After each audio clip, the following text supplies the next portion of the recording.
Thanks for watching The Nerd for 15 years and counting. Right now I'm working on episode number 200, which is pretty crazy. So I thought it'd be a good time to look back at some old episodes. I got my list here and just give some, random thoughts about some of the old episodes. But first, let's hear a word from today's sponsor, ExpressVPN. ExpressVPN takes the data you send over the internet and safeguards it from prying eyes that would usually have easy access to your information, wrapping it in a protective bubble for you called a virtual private network. Your data is then sent through a secure tunnel to its destination. ExpressVPN is also the highest rated VPN out there, so my team and I have peace of mind knowing we're protected. Besides all that, you can watch movies that are geo-blocked in your country. Let's say I wanted to watch Tarantino's Pulp Fiction and it's on DVD, but I wanted to watch it streaming. But the movie wasn't available on Netflix here in the USA, so I used ExpressVPN to change my location to our northern neighbor, Canada, and the movie loaded up instantly in beautiful high def. Find out how you can get 3 months of ExpressVPN for free by heading over to expressvpn.com/Cinemassacre or by clicking the link in the description. And now, on to the retrospective. So the first one on this list that I want to talk about is actually not even a game review. It was a movie review, the Ninja Turtles 3 movie review, which was episodes 18 and 19. It's kind of funny how back then I wasn't really keeping track of the episode numbers myself. I think they just got numbered that way. I think by fans because I wasn't doing it. I forget how the whole numbering started, but I don't think I even really heard or talked much about the numbering until episode number 50 came up, which was Superman, I believe. Yes, Superman was like the first milestone episode number. So since then I was a little bit more in control or keeping track of the numbering, because that's what's funny about this is that episode 18 and 19 for the Turtles 3 movie review, it was only labeled as 2 numbers because it was released in 2 parts. I can't remember why. And the Christmas Carol episode was released in 2 parts and also had 2 episode numbers. But in more modern AVGN history, like the Polybius episode, that one was released in 5 parts, 5 or 6, I forget. And that one, we released it later as just one whole episode. And it was always counted as just one episode. But anyway, the Turtles 3 movie review was so different because, it was a movie review. And back then, game reviews and movie reviews were both pretty new. So the idea of taking that movie and dissecting it and just ripping it apart was exaggerated. I look back and I'm like, well, I was pretty hard on that movie. I think I took it a little far. Like the movie wasn't as bad as I said. I think I said like it was one of the worst movies ever. It's not one of the worst movies ever. I think it's the worst Turtles movie, but it's funny because it's just like I thought of it that way as a character that I'm going to exaggerate. And this was really like a crossroads because I could have gone more game reviews, could have gone more movie reviews at this time. But that was, it was an experiment at the time. The best compliment was when Robbie Rist, the voice actor of Michelangelo, said that review was one of the funniest things he's ever seen. So that was great. I'm really happy about that one, especially when I sliced the VHS tape at the end. It's hammer time!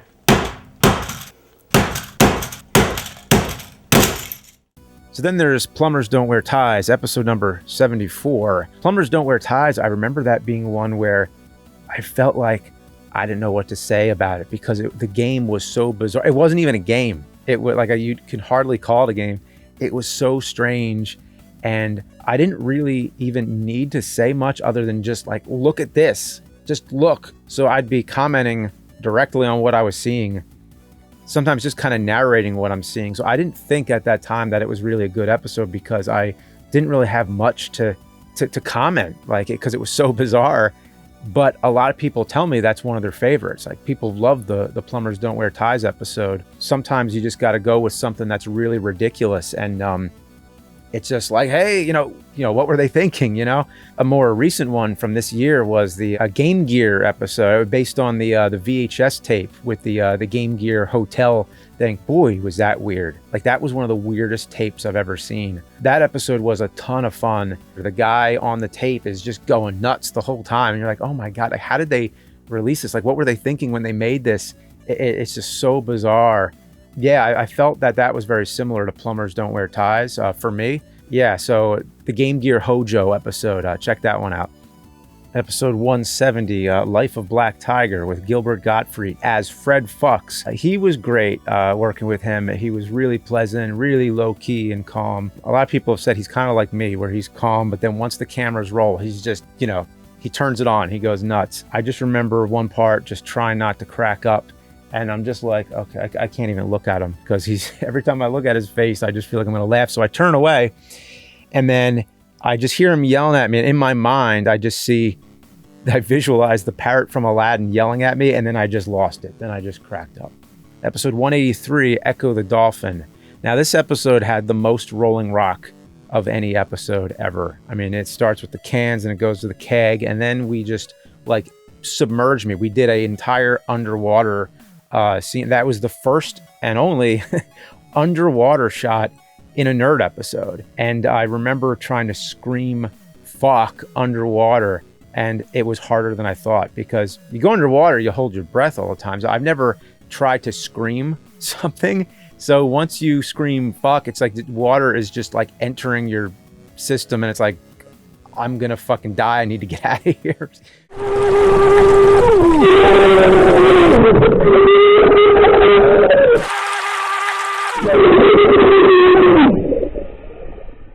(175), the Majora's Mask episode, followed by the Raid 2020 episode. That was a really great combo. The Majora's Mask one, of course, was a parody of the Twilight Zone, and it had this end of the world vibe, because the game Majora's Mask had the moon coming down. So I kind of thought it'd be great to do this like doomsday thing.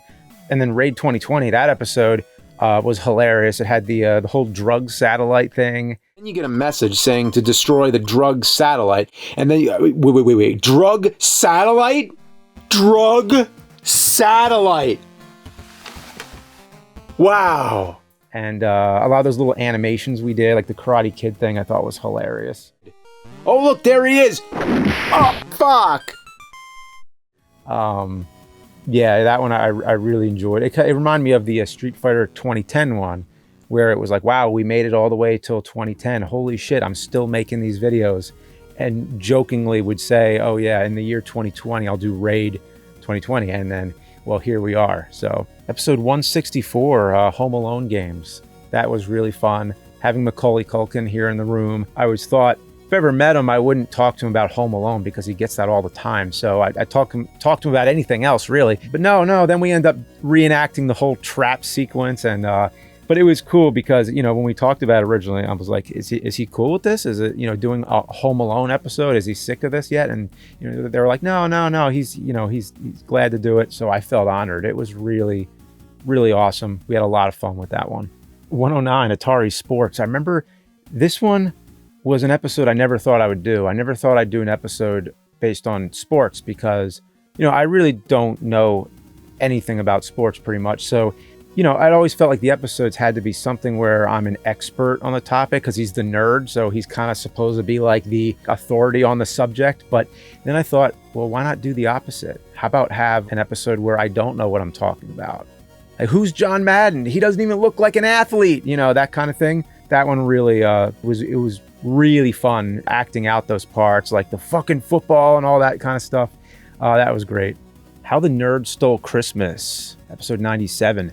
This one was really unusual. It was very different, all done in rhyme. Bear McCrary did the music. That was the first time we worked together. And yeah, that was just a lot of fun. Episode 75, Crazy Castle. That one was, well, crazy. Yeah, I mean, we made a mess of this room. I mean, I don't think anything has ever been done with the physicality of it, from the fake blood to the shit to the pies in the face, the ensemble of people who were here. We had Kyle, we had Mike, my friend Liam was on camera, and we had a great time. I mean, we just loved what we were doing, but we were exhausted too. I mean, Mike and I beat each other up. I mean, we got pretty good where you could throw a punch and roll with it, so you're not hitting the person, obviously, but some of them were accidental. We would hit each other by accident sometimes, and like I got like knocked out for like a second or something. I remember Mike was like, I'm so sorry. I'm like, it's okay, it was an accident, don't worry. Yeah, if you're choreographing a fight scene and you're not a professional choreographer, be careful.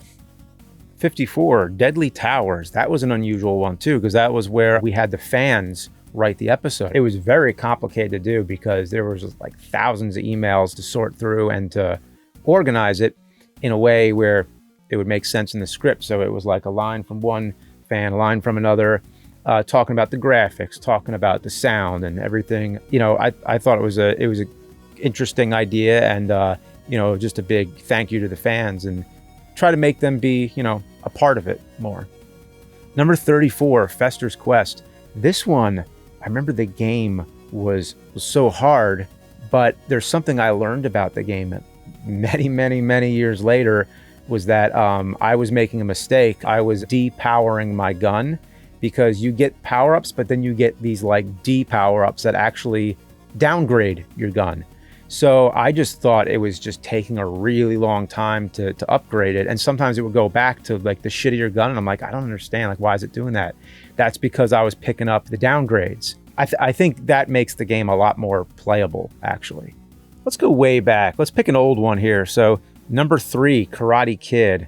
That, in a way, was kind of like the first, because that it was the first one where it was on YouTube. The first one where like it had the whole format of what the show came to be. So I'm, you know, flipping off the TV. I'm screaming the word fuck out of my mouth. There's like an explosion in there somewhere for no reason. Also, it had the part at the end when I would do something to the game. So I think I just take it into the toilet and I flush it. It was kind of a half-ass way of destroying the game compared to things I would do later, but it was the first. It was the first one that kind of did that format. And interesting thing, if you look at that shot, when I put the game in the toilet, you see my pant legs are rolled up and I have these like socks with like a red ankle to them. That was the original wardrobe of the character, because I was still figuring this out. So I, you know, decided he's going to wear a white shirt all the time, the pen's in the pocket, or a stuffed animal in the pocket, or whatever I was doing in that episode. Number 20, Atari 5200. I think this is my first console review. Yeah, I mean, I've done like accessories before, like the Power Glove, but this was the first time I did a console, and something also that wasn't a Nintendo console either. The whole idea was that it's all about trying to hook up the game and then not getting to review it, because that's what would happen a lot of times. We'd try to hook up these games, you know, Mike would come over with some systems and we'd have all these things we got to plug in, and like a controller doesn't work or whatever is happening. So I thought, hey, why not just make an episode about that, about all the things you go through when you're trying to hook up a console. And then did that again recently with the Commodore 64 episode. I was thinking a lot when I wrote that one. I was like, okay, this is going to be like Atari 5200. But it was also a lot like Intellivision and ColecoVision, which got split into 2 parts because that was so many games. 65 and 66, the Jaguar 2-parter. That one I remember having a lot of trouble with the toilet bowl, the Jaguar CD, which is right over there. I'm looking at it. And also that episode had my cat Boo in it. Boo was nuts. Like, he would always be all over the house, you know, running around and stuff. So he was kind of a better actor than the other cat.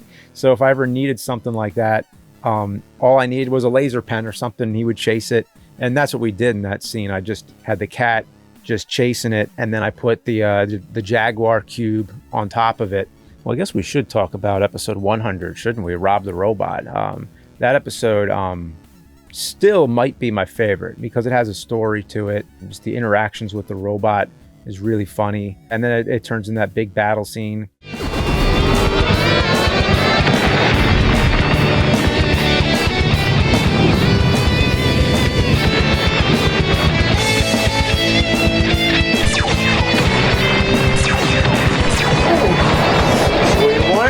That's the way you're gonna get it.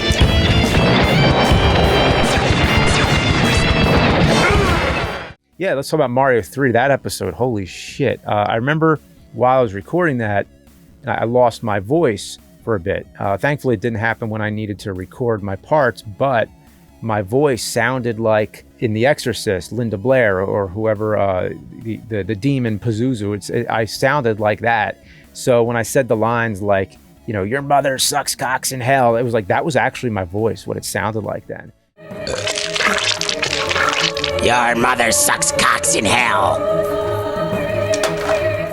So I used it to my advantage. Then there was the 12 days of SHITSMITHS that turned into episodes 122 to 133.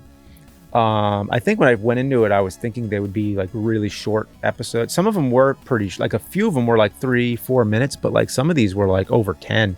It was the most rapid fire succession of nerd videos being released leading up to Christmas. We've always thought of doing another 12 days of SHITSMITHS, but we have thought about it. But so far we have not been able to do it. 134, Hong Kong 97. That one really challenged me to think of like, how does the show even continue after you've just torn apart like the worst kind of game there is. Like it was so ridiculous, hardly qualifying as a game at all. And it's like the game just, makes all the material that you need. After that was over, I thought, I'm never going to top this. I'm never going to be able to find a game as insane as this ever again. Oh, but there's so many favorites of mine. The Mega Man episode where I'm time traveling, that was huge. That was a big one to put together. I really loved it. The Berenstain Bears one, that was one of my favorites. Polybius. Polybius was just like making a found footage horror film. So I really felt like in my element when I did that one. Yeah, it's really amazing. Almost 200 episodes now. And I really appreciate watching after all this time. I hope it continues to bring laughter and joy, because that's what it's about, just having a good time. So yeah, thanks for listening to me ramble here. Take care.